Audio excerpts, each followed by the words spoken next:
అందరికీ నమస్కారం అండి. ఓం గం గణపతే నమః. ఎలా ఉన్నారండి? అందరూ బాగుండాలని, అందులో నేను ఉండాలని కోరుకుంటున్నానండి. మనము పుణ్యం చేస్తే మనతో పుణ్యమే వస్తుంది, పాపం చేస్తే మనతో పాపమే వస్తుంది. మనకు చేతనైనంత మంచి, మనం చేయగలిగినంత మంచి మనం బతుకున్న కాలం చేస్తే ఆ మంచి మనం చనిపోయిన తర్వాత కూడా మనకు తోడు నీడగా ఉందని చెప్పడంలో ఈ ఇంద్రద్యుమ్నుడి కథను నేను ఎంచుకున్నానండి. ఈ రోజు వీడియోలో ఇంద్రద్యుమ్నుడి కథ తెలుసుకుందామండి. పూర్వము ఇంద్రద్యుమ్నుడు అనే ఒక రాజు ఉండేవాడు. బతికినంత కాలము ప్రజలకు కష్టం తెలియనివ్వకుండా పరిపాలించాడు. అనేక పుణ్య కార్యాలు చేశాడు, యజ్ఞ యాగాలు చేశాడు. తనువు చాలించిన తర్వాత పుణ్య ప్రభావం వల్ల స్వర్గానికి వెళ్ళాడు. అక్కడ ఏమి జరిగిందో తెలుసుకునే ముందు ఒక చిన్న రిక్వెస్ట్ అండి. కొత్తగా ఎవరైనా ఛానల్ చూస్తున్నట్టయితే మీకు కనుక వీడియో నచ్చితే ఒక లైక్ వేయండి, షేర్ చేయండి, ఛానల్ ని తప్పకుండా సబ్స్క్రైబ్ చేసుకోండి. ఇంద్రద్యుమ్నుడు స్వర్గానికి వెళ్ళాక అనేక సంవత్సరాలు సుఖభోగాలను అనుభవిస్తూ కాలం గడిపాడు. ఏళ్లు గడిచాక భూలోకంలో అతడి కీర్తి అంతరించిపోయింది. ఒకప్పుడు ఇంద్రద్యుమ్నుడు అనే రాజు ఉండేవాడనే సంగతి కూడా ప్రజలు మర్చిపోయారు. భూలోకంలో అతడి కీర్తి అంతరించిపోవడంతో దేవతలు ఇంద్రద్యుమ్నుడిని తిరిగి భూలోకానికి తోసేశారు.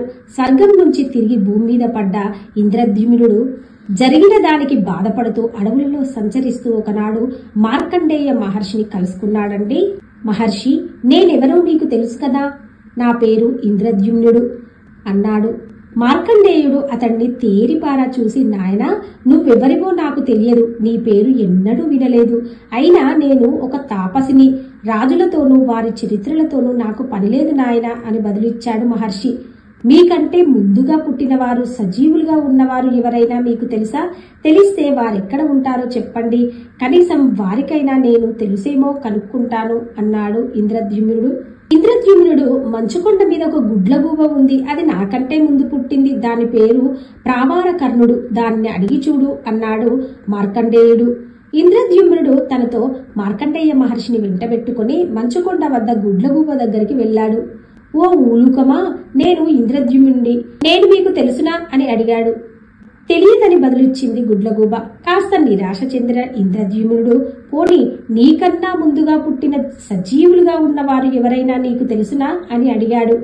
గుడ్లగూబ కాసేపు ఆలోచించి, ఇక్కడికి దగ్గరలోనే ఒక సరస్సు ఉంది, ఆ సరస్సులో నాడీ జంగుడు అనే కొంగ ఉంది, ఆ కొంగ నాకంటే ముందు పుట్టింది అని చెప్పింది. దానితో ఇంద్రద్యుమ్నుడు ఈ మార్కండేయుణ్ణి, గుడ్లగూబను వెంట పెట్టుకుని సరస్సు వద్దకు వెళ్ళాడు. అక్కడ కొంగను కలుసుకుని, నీకు ఇంద్రద్యుమ్నుడు తెలుసా అని అడిగాడు. నాకు తెలియదు, కానీ నాకంటే ముందుగా పుట్టిన తాబేలు ఇదే సరస్సులో ఉంది, దానికి తెలుసేమో అంది కొంగ. దయచేసి ఆ తాబేలును పిలుస్తావా, కనుక్కుంటాను అన్నాడు ఇంద్రద్యుమ్నుడు. తాబేలుకు కబురు పంపింది కొంగ. ముసలి తాబేలు నెమ్మదిగా తడబడుతూ సరస్సు ఒడ్డుకు వచ్చింది. కచ్చపరాజమా, నీకు ఇంద్రద్యుమ్నుడు తెలుసా అని అడిగాడు మార్కండేయుడు.